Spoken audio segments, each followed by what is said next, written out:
Whoa, look at that.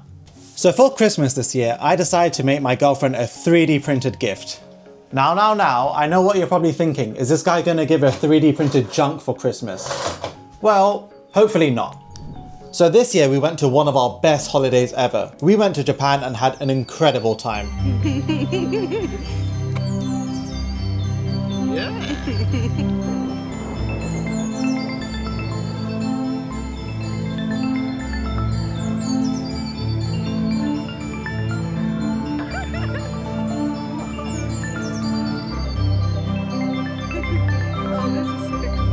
So because she enjoys the photos and memories of it so much, I decided I want to make a sort of keepsake gift from it. So after browsing through Makerworld and getting some inspiration, my idea is to actually create a piece of furniture, basically a lamp she can put on her desk, and it's going to have all of our best memories from the trip. So why a lamp? Well, she actually made me this lamp and I think it's a great gift, and I think a 3D printed one will work well for quite a few different reasons. First is because it's practical. It's going to be something she actually uses and it's not going to end up being 3D printed junk, I hope. Second, it's cozy, thoughtful and warm, which definitely fits the memory part. And third, if you've watched my previous videos, you know I make these custom baubles for people. I sell them on Etsy and I actually give them to my friends and family, and the feedback for these are really great, but I've never actually done it to the scale of the lamp, so hopefully nothing goes too wrong. And for those of you that don't know me, I'm Dev. I 3D print both as a hobby and I run a small Etsy shop, and I create loads of random things here on YouTube. So if you guys are interested in my journey, make sure to subscribe and let's get straight into the video. So first up, let's jump into Blender.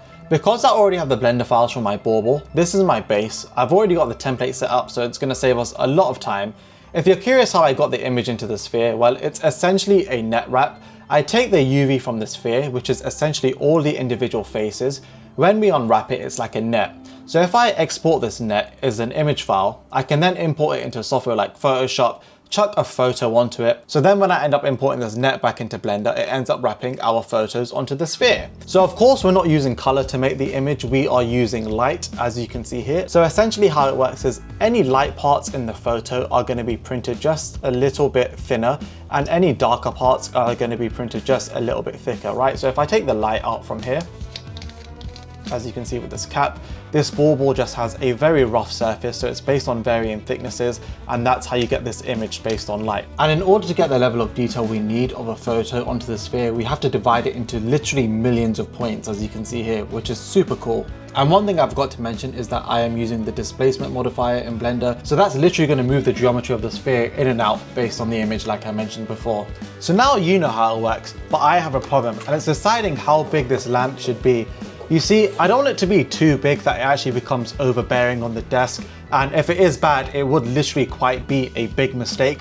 But also, I don't want it to be so small that it just ends up being a larger version of this small bauble, so it has to have the right sweet spot. So for the size, I ended up choosing 20 centimeters, and my logic behind this was literally just putting a ruler down on the table, going from the top to the bottom. Then when I got down to this area, I was like, okay, that probably wouldn't annoy me. Anything above that, I think it'd be a bit too extreme. And that's how I landed here. Also ended up measuring that lamp back there, and it was around 20 centimeters in height. So I knew it was actually a good size. And one thing that helped a lot was actually scaling up the existing bauble design in Bamboo Studio to around 20 centimeters. The reason this was so helpful was that I could actually compare the size of the bauble to the build plate, and this helped me visualize it immensely. And at this point, I was also measuring the dimensions of the LED I was going to use. So it was 8 centimeters wide and 2 centimeters deep. I have included a link in the description for the exact light and filament I'm using in this project in case you guys are interested.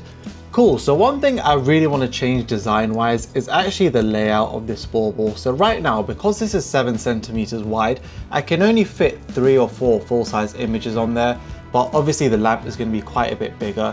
And I don't want to use this regular 3 or 4 division grid. I want something a little bit more exciting, so I'm thinking about collaging the images together on top, having a little bit of a random layout, so hopefully it feels a little bit more like a memory book. That's definitely the aesthetic I'm aiming for here. And now I have the fun part of going through all our Japan photos and deciding which one I want to include in the lamp. Okay, so here we are in Photoshop, and right now we are just laying the images out for what we feel like is best. Like I mentioned before, I wanted this collage scrapbook type of vibe, so we're gonna have loads of overlapping images, but I did also focus on putting the hero images close to the middle. That's because these would be warped the least. However, there was also the problem that there wasn't a lot of space at the the top and bottom when I'd done this layout. And this actually meant that the other images that were at the top and bottom started to deform a bit more. This is just an unfortunate consequence of having a spherical shape. And once I ended up getting a layout I was happy with, I then started to work on the text. Because I knew the top part was going to be deformed the most, I didn't really want to add a lot of images there. And here we have the final layout. Here's what it looked like in Blender. I was really happy with it, and now it was time to work on the rest of the model. And I realized I'd done one of the most beginner mistakes, and that was scaling this in Bamboo Studio and not in Blender. So because I already had this part modeled in Blender for the top of the bauble, I just needed to flip it around so it could actually fit this LED light. So instead of scaling up the scene by 2.5, which is what I should have done,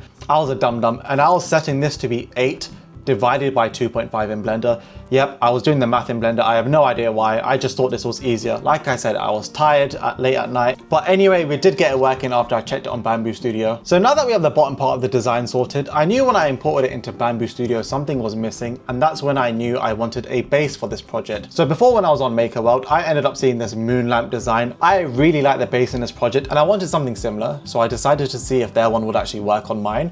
So I ended up downloading their profile, pasting their base into my project. I tried scaling it so it would work, but I just wasn't happy with it. See, this is a good thing about having a reference model to scale. Even if you are just fudging quite a few things together like me, you can at least see if they're going to fit together before you commit to the final print. So after seeing how their design worked, I could see it was just 6 points and a sweep, so I remodeled it myself in Blender. By the way, let me know if you guys are interested in me making tutorials for the software that I use for both designing and editing 3D prints. If you guys are interested, let me know down below in the comments. So here we are in Blender. I just had to create a circle that I thought would be the good size for the base of my design. I then split it into 6 points because that's how many was on the reference model and I really like this. I then ended up adjusting the points so some were higher and some were lower, so it would grab both the base of my design and the ground. And then I just ended up adding a sweep around it. So I actually really like the default profile it gave. I think it was really close to the original. However, when I did stumble across the presets, I really like the second profile. I think it was just a little bit more bolder, but also softer as well, just from the chamfered edges. So I decided to why not try it. And here's both our stands. I'm going to print them on one build plate. As you can see, I've put them in this orientation because it doesn't actually need that much support. And with the fuzzy skin setup, it's going to take around 5 hours to print. So let's not wait. Let's start it now and let's see how it looks. So the print for the bases have completed on the A1. I think they turned out great. Very minimal supports needed at the bottom.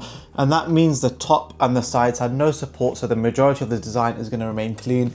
I do actually like how this fuzzy skin thing looks. So I'm glad I took that off the previous profile. And the color as well. This thing looks super nice. A really nice, 3D printed effect. And the fuzzy skin effect alone just helps hide the fact that it's a 3D print. So hopefully it makes it look a little bit more luxurious and not fully out of plastic. So let's take it off and see how it goes. Let's hope the pliers make it a bit easier when we pull it off. Okay, so this thing didn't turn out as bad as expected. It's only some small parts on the edge. But yeah, I actually really like both. I'm not sure which one I prefer in terms of the design. This one's a little bit softer, whereas this one's sharper, but definitely a little bit more bolder. So I'm glad I got both that I can choose from. So here we have our final model slice. This thing is over a gig. There's over 16 million points in there. And look at that. It says it's going to take over a day to print. I have missed the Christmas deadline, but I am not backing up now. It's also going to take around 300 grams of filament. So let's hit print because I want it to be over.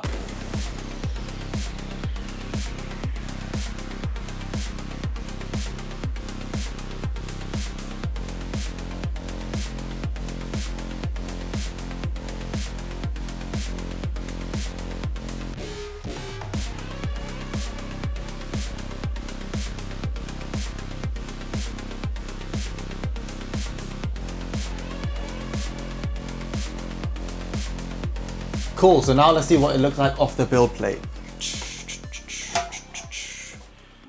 Look at this thing, like what? I like the way the photos are looking on the side and everything that I can see all together. I'm hoping it isn't too thick. That's one of my main concerns. Like, I've actually never seen the photos this thick before, so I'm hoping it's okay. It's time to take it off here. Woo! Scared me, that did. I'd have to reprint that. Oh, I'm so nervous. I hope this turns out well. Cool, so now let's take off the brim of this together.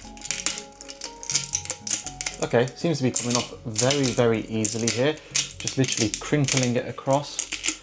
Cool, so now let's look at this puck light with this base that I've designed. Hopefully it goes well in terms of tolerances.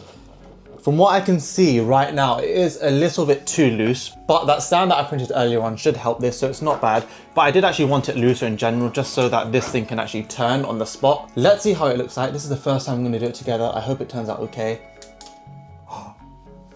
Look at that, it actually works.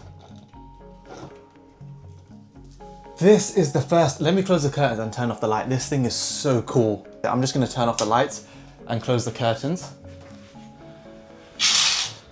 I am so happy with this thing. What? The contrast and the thickness of it is absolutely great.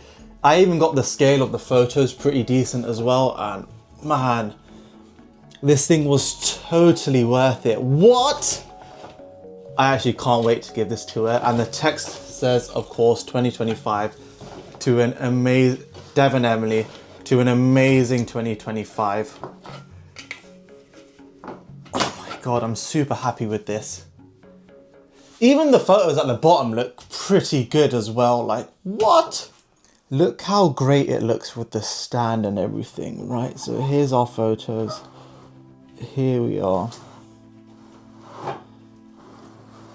The contrast on these things are absolutely great. Like what? There's Mount Fuji in the background, but this thing turned out so much better than expected. I'm super happy with it. And this is the first print as well. So for the base, I'm not sure which one I prefer. We of course have the first option, which is the sleeker, sharper design. And here is how it looks like with the lamp on, of course. There you can see, super elegant and clean. Whereas the second one, which was just something I discovered in Blender by a profile that was recommended to me, was of course the softer one. It is a little bit thicker. And here's what it looks like with the lamp on as well, of course. I'm not sure which one I prefer. This one is also very nice. It does seem a little bit bolder and sharper at the same time because it's thicker, but then it has these sort of chamfered edges. I think both look nice. Let me know down below in the comments which one you prefer. But the good thing is, at the end of the day, both of them are printed so she can choose which one she wants. I really like the fuzzy skin texture. Like to me, this just hides the fact that this thing was 3D printed for the base alone, especially with the like sort of wooden color. It makes it feel a little bit more luxurious, and yeah, I'm just super happy with this thing overall. I hope you guys think it's great. Here you can see it with the lights off as well. So I didn't actually get to give it to my partner on Christmas Day. That was because of how long it took to print, but I did give it to her midday on Boxing Day, the moment it was done printing, and she absolutely loved it. She opened it in front of her family and they all thought it was great. I was really proud of the gift as well. I didn't record it since I thought it was a special moment. And I genuinely think this is one of the best reasons to get a 3D printer, just so you can make these custom gifts for people. It wasn't even that hard to model. I might even make a tutorial on this if you guys want. And that was it for this video, guys. I genuinely hope you guys enjoy watching. If you have feedback for me in terms of how the project went, in terms of improving it, or actually how this video was, I'd love to know down below in the comments. If you guys are also interested in getting a 3D printer, then I have a recommended video up here where I go through the best beginner printers by Bamboo Lab. And if you guys are also interested in knowing how much I made on my first year of Etsy selling 3D prints, then I have this video here. I really hope you guys enjoyed the video. If you did, leave a like, subscribe. Take care, guys. Cheers. Dev.